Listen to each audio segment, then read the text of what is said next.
Hi hello welcome to D6 channel. రాష్ట్ర వ్యాప్తంగా ఎంతోమంది అనర్హులకు పింఛన్లు వస్తున్నాయని ఫిర్యాదులు అందుతున్నాయి. దాంతో విజిలెన్స్ వాళ్ళు దర్యాప్తు చేస్తున్నారు. ఈ విషయం మీద ఈరోజు మనం మాట్లాడుకుందాం.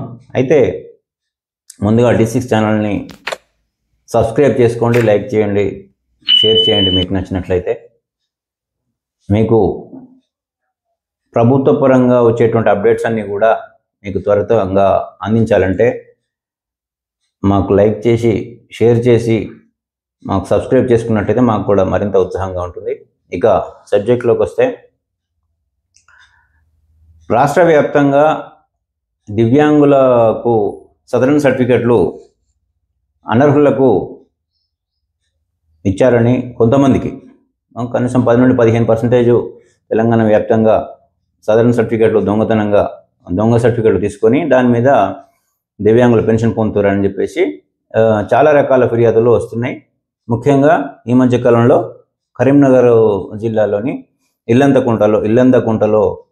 ఇల్లందకుంట మండలంలో ఫిర్యాదులు అందడం జరిగింది. దాంతో విచారణ చేపట్టినటువంటి విజిలెన్స్ శాఖ వారు మొత్తం ఆ మండలంలో 1116 పెన్షన్స్ దివ్యాంగులు, అంటే మొత్తం దివ్యాంగులు కానీ ఆసరా పెన్షన్స్ కానీ వస్తున్నాయి అంటే అందులో 116 అనర్హులు అని చెప్పేసి దర్యాప్తులో తేలింది. అంతేకాకుండా ఇంకొక 75 మంది కూడా వైద్య నివేదికలు రావాల్సిందిగా వాళ్ళు చెప్తున్నారు. వాటి కోసం కూడా వెయిట్ చేస్తున్నారు. అంటే ఈ విధంగా అంటే దివ్యాంగులు అసలు నిజంగా హ్యాండిక్యాప్డ్ అయి నిజంగా ప్రాబ్లం ఉన్న వాళ్ళకి సదరన్ సర్టిఫికేట్ తీసుకోవడం నిజంగా ఇబ్బంది అవుతుంది. వాళ్ళు తిరిగి ఆస్ట్ కోసం చాలామంది హాస్పిటల్ చుట్టూ ఆఫీసుల చుట్టూ తిరుగుతున్నారు. ఆ విషయాలు కూడా మనము ప్రత్యక్షంగా చాలాసార్లు చూస్తున్నాం. నిజంగా హ్యాండిక్యాప్డ్ అని వాళ్ళు కనపడుతున్నా కూడా వాళ్ళకి ఇంత పర్సెంటేజ్ అంత పర్సెంటేజ్ అని చెప్పేసి తిప్పుతున్నారు. అదే మరి ఈ దొంగ సర్టిఫికెట్లు తెచ్చుకున్న వాళ్ళకి మాత్రం ఈజీగా అవుతుంది. ఎందుకంటే వాళ్ళకి ఆ ప్రాసెస్ ఏందనేది పర్ఫెక్ట్గా తెలుసు కనుక, ఎవరిని పట్టుకుంటే పనులు అవుతాయి అని చెప్పేసి క్లియర్గా తెలుసు కనుక వాళ్ళు ఈజీగా ఆ సర్టిఫికెట్స్ తెచ్చుకొని ఈ ఆసరా పెన్షన్స్ పొందుతున్నారు. అయితే అంటే యాక్చువల్ నివేదికల ప్రకారం కూడా, ఇంటెలిజెన్స్ రిపోర్ట్ ప్రకారం కూడా 10 నుండి 15% అయినా ఈ అనర్హులు ఉన్నారని చెప్పేసి తెలుస్తుంది. అయితే ఏ మండలంలోనైనా కూడా ఎవరైనా అనర్హులు పెన్షన్ తీసుకుంటున్నారని కనుక మీకు తెలిసినట్లయితే, అంటే మామూలు జనాలకు తెలిసినట్లయితే ఖచ్చితంగా విజిలెన్స్ డిపార్ట్మెంట్కి ఇన్ఫర్మేషన్ అందించవచ్చు, ఫిర్యాదు చేయవచ్చు. ఫిర్యాదు చేసినట్లయితే వాళ్ళ పేర్లు కానీ, వాళ్ళ ఫోన్ నెంబర్స్ కానీ, వాళ్ళ వివరాలు కానీ చాలా గోప్యంగా ఉంచుతారు, బయటికి అని చెప్పరు. కానీ ఎంక్వైరీ జరుగుతుంది. అనర్హులకి కట్ చేస్తారు, వాళ్ళకి రద్దు చేస్తారు. ఇక్కడ ఇల్లందకుంటలో 1116 మంది మొత్తము పెన్షన్స్ తీసుకుంటుంటే అందులో అనర్హులు 116 మంది అని తేలగానే వెంటనే 116 మందికి కూడా రద్దు చేయడం జరిగింది. ఇంకా 75 మంది తేల్చాల్సి ఉంది ఇంకా. అయితే అనర్హుల విషయంలో అంటే అంతకుముందు గవర్నమెంట్ హాస్పిటల్స్లో చేసేవారు, కొంతమంది డబ్బులు తీసుకొని అక్రమంగా సర్టిఫికెట్లు ఇవ్వడం జరిగిందన్నటువంటి ఆరోపణలు కూడా ఉన్నాయి. ఇప్పుడు సదరన్ క్యాంప్స్ పెట్టి ఆ సర్టిఫికెట్స్ ఇస్తున్నారు.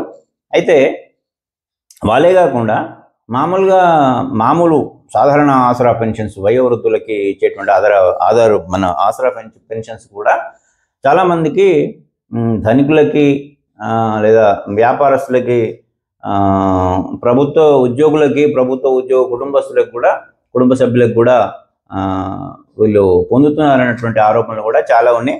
నిజం చెప్పాలంటే ₹1,00,00,000 ప్రాపర్టీస్ ఉన్న వాళ్ళు కూడా ఈ వయోవృద్ధుల పెన్షన్ తీసుకుంటున్నారు. వాళ్ళు ఏం ఫీల్ కాకుండా. ఆ 2-3 వేలకు కూడా అంత కక్కుర్తి అవసరం లేదు యాక్చువల్గా. సరే, మరి ప్రభుత్వ అధికారులైనా కూడా ప్రత్యక్షంగా క్షేత్రస్థాయిలో విచారించి కనుక వారికి ఇచ్చినట్టయితే నిజంగా అవసరమైన వాళ్ళకి ఆ పెన్షన్స్ చేర్చినట్టయితే బాగుంటుంది. అంటే కాకుండా ఒక కారు నెంబర్కు ₹1,00,000 పెట్టగలిగిన వాళ్ళు కూడా ఆసరా పెన్షన్స్ తీసుకుంటున్న వాళ్ళు మనం చూస్తున్నాం. అయితే లోకల్ రాజకీయ నాయకులకు వీళ్ళు నిజం చెప్పాలంటే అనర్హులు, వీళ్ళు అర్హత లేదు వీళ్ళకి పెన్షన్ తీసుకోవడం అని చెప్పేసి తెలిసినా కూడా ఈ స్థానిక ఎన్నికలు, రాజకీయ అవసరాలు, మళ్ళీ మనం కనుక కంప్లైంట్ చేసినట్టయితే మనకు ఏమైనా ఇబ్బంది అవుతుందేమో, మనకు ఓటేయరేమో అన్నటువంటి ఇటువంటి కారణాల వల్ల వాళ్ళ మీద ఫిర్యాదు చేస్తలేరు. కానీ నిజం చెప్పాలంటే అనర్హులకు, అంటే వాళ్ళు ఆల్రెడీ వెల్ సెటిల్డ్, అంటే డబ్బుల పరంగా బాగానే ఉంది కనుక వాళ్ళకి అనర్హులు అంటే ఇన్ ద సెన్స్ గట్టిగానే ఆర్థికంగా పరిపుష్టిగానే ఉన్నట్టు కదా. కనుక ఆర్థికంగా వెనుకబడి ఉన్నటువంటి వాళ్ళకి నిజంగా అర్హులకి ఆసరా డబ్బులు కనుక అందినట్టయితే ఇంకా కొంతమందికి అందుతాయి. కనుక జనాలు కూడా ఈ ఆసరా పెన్షన్స్ తీసుకునేవారు అంటే అనర్హులు ఎవరికి వాళ్ళు రద్దు చేసుకోవడం అంటే నిజానికి అది మంచి పద్ధతి.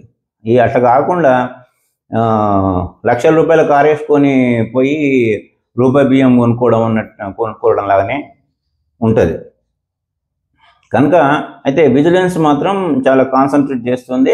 అనర్హులు కనుక తెలిసినట్టయితే ఎవరు ఫిర్యాదు చేసినా కూడా అనర్హులని తేలినట్టయితే ఖచ్చితంగా వాళ్ళ మీద పూర్తి, అది వికలాంగులు కనుక అయితే సదరన్ సర్టిఫికెట్స్ మళ్ళీ రీవెరిఫికేషన్ అనేది జరుగుతుంది. వైద్య పరీక్షలను పంపిస్తున్నారు వాళ్ళు, మళ్ళీ వైద్య పరీక్షలకు పంపించి నిజంగా వాళ్ళు కనుక ఓకే కనుక అయితే ఓకే, బట్ వాళ్ళు అనర్హులు అంటే మాత్రం వెంటనే రద్దు చేస్తున్నారు.